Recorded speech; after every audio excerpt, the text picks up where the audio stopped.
자, 오늘부터는 요한복음 말씀을 통하여서 이제 새벽에 말씀을 보고자 하는데요. 우리가 성경 공부할 때도 잠깐 언급했지만 우리 관찰과 해석과 적용 이렇게 성경을 볼 때에는 해야 됩니다. 그래서 요한복음을 오늘 시작하면서 요한복음의 개론에 대해서 좀 오늘 말씀을 드리려고요. 자, 요한복음 누가 썼느냐 하면 바로 예수님의 사랑받는 제자였던 사도 요한이 이 요한복음을 기록했습니다. 그 요한복음에는 별명이 있는데요. 요한복음은 복음의 진리와 그리고 하나님의 아들이신 예수 그리스도에 대한 예리한 통찰력, 그것이 마치 독수리가 예리하게 먹잇감을 찾아서 날아가는 것처럼 날카롭고 정확하다라고 하는 그런 통찰력을 표현하는 의미에서 요한복음의 별명은 독수리복음이라고도 그렇게 합니다. 자, 그러면 이제 사도 요한이 어떤 사람인가 하면 사도 요한은요, 아버지가 세베대입니다. 세베대. 그리고 어머니가 살로메입니다. 그리고 그 형이 있는데 이 형은 예수님이 12제자 중에 한 사람이죠. 야고보입니다. 자, 이 야고보는 우리가 헷갈리면 안 되는 것이 야고보서를 기록한 야고보와 헷갈리면 안 됩니다. 여기는 사도 야고보이고요. 야고보서를 기록한 사람은 예수님의 동생 야고보입니다. 그렇기 때문에 같은 야고보라도 다른 사람이라는 것을 보셔야 되고요. 자, 사도 요한은 처음에는요, 세례 요한의 제자였습니다만 갈릴리 해변에서 자신을 부르시는 예수님을 쫓아서 예수님의 제자가 되었습니다.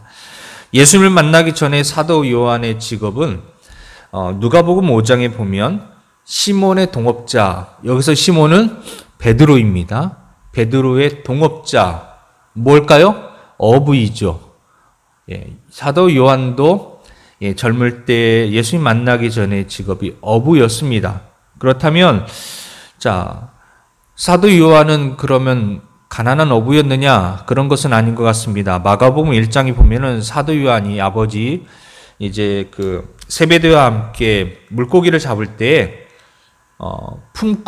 일꾼을 데리고 물고기를 잡았다라고 이렇게 기록되어져 있어요. 그러니까 물고기를 잡을 때 아버지와 아들, 형도 있지 않습니까? 야고보 형도 있는데 이렇게 잡아도 되는데 일꾼을 쓸 정도라면은 꽤 큰 그 고기잡이 였다라는 것을 볼 수가 있습니다. 결국 가난하지 않았다. 일반 다른 평범한 어부와는 수준이 달랐다라는 것을 우리가 볼 수 있어요.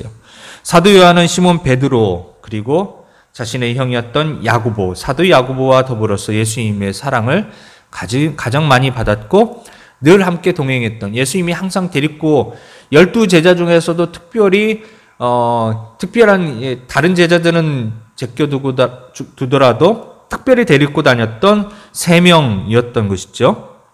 그래서 그는 위대한 사역자로 일생을 복음 사역에 헌신했습니다.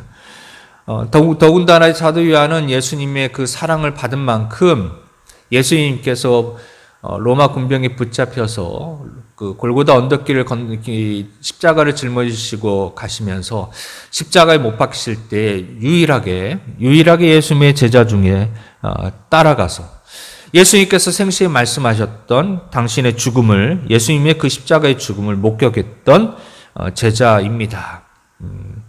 초대교회 문헌에 의하면 사도 요한은 그의 노년을 에베소 지역에서 설교하고 가르치고 저술하는 일을 하다가 도미티안 황제 때에 기독교 박해를 받으면서 이 사도 요한이 밤모섬으로 유배가 되어집니다.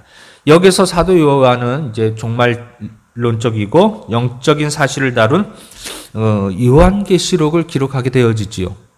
자, 그리고 이제 사도 요한이 기록한 또 다른 책들이 있는데 그것은 요한 1, 2, 3서를 이제 사도 요한이 또 기록했기도 했습니다. 자, 그러면 요한복음을 언제 기록했느냐? 정확하게 여기 요한복음이 나오지 않습니다만 여러 가지 주변 상황을 근거로 해가지고 외적 증거, 내적 증거 이런 것이 있는데요. 내적 증거는 성경 안에 있는 증거, 외적 증거는 그 밖에 있는 여러 가지 증거들인데요. 자, 요한복음은 제일 마지막에 기록되어졌습니다. 마태, 마가, 누가 복음을 세 가지를 공관복음, 같은 관점에서 예수님이 일생을 기록했다 해서 공관복음이라고 하는데, 이것보다 늦게 이것이 완성된 다음에 복음서, 예수님의 일생을 기록했지만 마태, 마가, 누가하고는 좀 다른 관점에서 다른 그런 그 형식으로 기록되어져 있어요. 그래서 마태, 마가, 누가와는 조금 복음과는 차별이 되어지고요. 둘째, 적어도 사도 요한이요 도미티안 황제 때 반모섬으로 유배되기 전에 기록했다라고 볼 수 있고요. 또한 그 이집트에서 요한복음의 단편, 그러니까 조각을 발견하게 되었는데요. 그것의 연대가 2세기 초반으로 그렇게 추정을 합니다. 그러니까 이런 것들을 다 종합해 보면은 요한복음은 아마 주후 AD 85년에서 90년 사이에 기록되어지지 않았을까라고 그렇게 생각하면 무난할 것입니다. 요한복음은 어디서 기록하였느냐? 바로 요한이 노년에 머물렀던 에베소라는 지역에서 기록했어요. 자, 그 당시 사도 요한은 에베소에서 자신의 노년을 설교와 가르침, 저술 활동을 하면서 이때 이 에베소에서 요한복음과 요한 1, 2, 3서를 기록하였다라고 그렇게 볼 수 있습니다. 자, 그러면 이제 성경의 각 권마다 특별히 원독자라고 하는 수신자가 있습니다. 처음 이것을 읽도록 의도했던 사람들. 자, 마태복음은 누구일까요? 유대인 그리스도인입니다. 뭐 특정한 누구는 아니지만 그리스도인들, 유대인 그리스도인들에게 복음을 설명하기 위해서, 유대인들에게 복음을 설명하기 위해서. 누가복음은 누구이죠? 누가복음은 특별히 딱 한 사람이 지목되어져 있습니다. 데오빌로라고 하는 그런 그 장군입니다. 고위직인데요. 사도행전에도 동일하게 이렇게 나오고 있습니다. 이방인이죠. 그래서 누가복음은 데오빌로를 향해서 썼을 뿐만 아니라 이방인을 향해서 쓴 성경입니다. 그럼 요한복음은요, 분명하게 밝혀지진 않았지만 그 내용들을 보게 되어지면 히브리어를 푸는 그런 장면들이 나옵니다. 히브리어를 설명해주는 장면들이 나와요. 그걸 봐서 이방인들에게 이야기하는 것이라고 볼 수 있습니다. 그런데 또 그 중간 사이에는 유대인들 간의 질문과 대답이 또 이렇게 나오는 것을 보면은 이 요한복음은 아시아 지역 전체에 걸쳐서 그 당시에 굉장히 성장하고 있는 기독교인들, 유대인들과 이방인을 모든 그리스도인을 대상으로 이 복음을 썼다라고 볼 수가 있습니다. 자, 그러면서 특별히 왜 요한복음을 이렇게 쓸 수밖에 없었는가, 그리고 요한복음은 왜 이런 관점에서 썼는가, 시대적 배경을 좀 봐야 되는데요. 사도 요한이 에베소에 머물고 있을 당시에 기독교가 굉장히 급속도로 넓게 빠르게 퍼지고 있었습니다. 신자들이 많이, 베드로가 한번 설교하면 3,000명이 돌아오기도 하고 그랬죠. 그래서 도처에 이제 교회들이 세워지고 이제 교회 안으로 이제 전도된 사람들, 예수를 믿는 사람들이 왔는데 그들 중에 대부분은 이방인들이었습니다. 이러한 상황 하에 사도 요한은요, 복음을 증거함에 있어서 대부분의 이방인들, 그리스도인들을 의식하지 않을 수가 없었죠. 그들의 문화, 양식, 그리고 의식, 이런 것들을 고려해서 이제 요한복음을 또 기록할 수밖에 없었습니다. 왜냐하면 이 이방인들은요, 구약 성경에 대해서 잘 모릅니다. 그리고 유대인들의 풍습과 전통, 문학, 사상, 역사에 대해서 모릅니다. 즉, 구약을 모른다는 얘기죠. 그런데 구약을 모르면 하나님, 예수님, 그리고 모든 이 구원에 관한 이야기들이 이해가 되지 않습니다. 그래서 이들에게 그냥 유대인들에게 설명하듯이 이방인에게 설명하면 그들이 이해하지 못해요. 그래서 이방인들이 이해할 수 있도록 설명하는 방법을 가다듬어서 그렇게 했습니다. 자, 사도 요한은 당시 이방인들 세계 보편화되었던 헬라적 사고 개념, 그것을 도입해서 굉장히 철학적 논리적인 그런 관점에서 다른 공간복음과 다르게 그렇게 복음서를 썼습니다. 그래서 어떻게 보면은 이 요한복음은 우리가 새신자들에게 성경을 처음 읽을 때 권면하는 책이기도 하지만 또 그러나 깊이 들어가면 들어갈수록 사실은 다른 공간복음보다 어렵게 느껴지는 책이 또한 요한복음이기도 해요.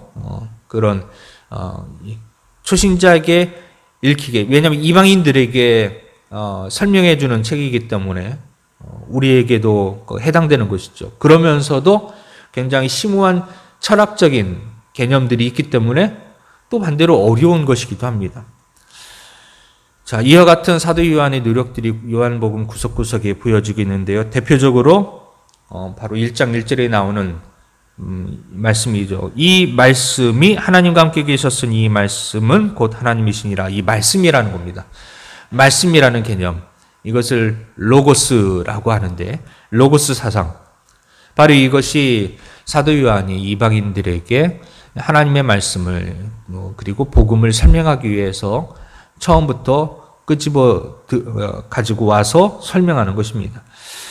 자, 그 다음에 시대적 배경으로 또 놓치지 않아야 될 것은 이 요한복음이 여러 가지 하면서 중심을 잡고 또 계속해서 중점적으로 우리에게 말씀해주고 싶은 것이 있는데, 그것은 그 당시에 1세기부터 3세기까지 약 한 150에서 200년 동안 그 시대에 잡고 있었는 이단 사상이 있었는데, 그것은 뭐냐면 영지주의라고 하는 이단 사상이었습니다. 영지주의, 여러분 꼭 기억하셔야 되는데, 이 영지주의라는 건 뭐냐면은 물질은 악하다, 정신은 선하다. 물질은 악하고 정신은 선하다. 영적인 것은 선하다. 그렇기 때문에 하나님께서 악한 물질인 이 세계 만물을 하나님이 창조하셨을 리 없다. 악한 것을 하나님이 하실 리가 없다라는 겁니다. 그래서 이 영지주의자들은 육신을 입고 오신 예수님을 부정합니다. 이 인간 몸뚱이도 물질이기 때문에 악한 것이다, 선하지 않다. 그런데 어찌 하나님이 이 악한 이 몸뚱이를 육신으로 이 땅에 올 수 있겠느냐?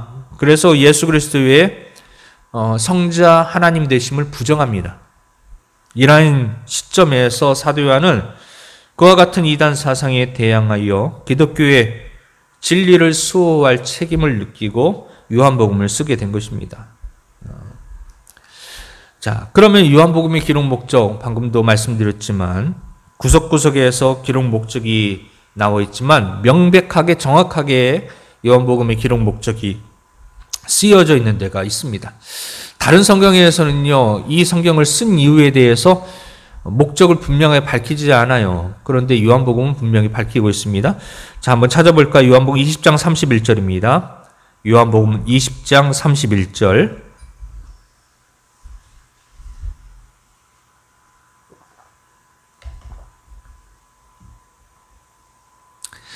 예, 20장 31절 같이 읽겠습니다. 시작. 오직 이것을 기록함은 너희로 예수께서 하나님의 아들 그리스도이심을 믿게 하려 함이요 또 너희로 믿고 그 이름을 힘입어 생명을 얻게 하려 함이니라. 여기 분명히 기록의 목적이 나와 있죠. 무엇입니까? 아들 하나님의 아들 그리스도이심을, 예수 그리스도가 하나님의 아들이신 것을 믿게 하고 그 믿음으로 생명을 얻게 하려 함이라. 이것이 목적이에요. 그 당시에 시대적인 배경들이 이 안에 담겨져 있죠. 영지주의자들이 예수 그리스도를 부정하는 그런 내용들에 대해서 거기에 휩쓸려가는, 이단에 휩쓸려가는 그런 사람들에게 예수 그리스도는 분명 하나님의 아들이다, 우리의 그리스도이시다, 구원자이시다, 이것을 믿고 생명을 얻게 하려 이 성경을 기록했다, 이렇게 분명하게 기록하고 있습니다. 따라서 요한복음은 영지주의적 이원론에 입각한 예수 그리스도의 실체를 부정하는 가연설, 예수님의 모습은 그냥 환상 속에서 우리가 그냥 가짜로 본 것이다, 이런 것들을 이제 반박하고 실제 예수님께서 우리 인간의 몸을 입고 오셨다. 그것을 주장하고 구약 성경에 약속된 메시아를 이 영지주의자들이 배척하는 것을 그 모순을 이제 지적하기 위해서 기록하였다라고 볼 수 있습니다. 자, 정리합니다. 요한복음은 사복음서 중에서 가장 신학적인 깊이가 있는 책입니다. 예수 그리스도의 신성, 인성, 그리고 신앙의 의미에 관하여 자세하게 증거하고 있기 때문이죠. 그런 의미에서 우리가 새신자들이 성경을 처음 읽을 때 많이 권면하는 책이기도 하고 굉장히 중요한 그런 복음의 핵심을 다루기에 좋은 그런 성경이기도 합니다. 자, 이제부터 이제 내일부터 본격적으로 1장 1절로부터 시작하여서 우리가 정말 중요한 예수 그리스도의 이 복음에 대해서 우리가 같이 말씀을 듣고 믿음을 성장시키고 기도하는 그런 시간을 갖도록 하겠습니다.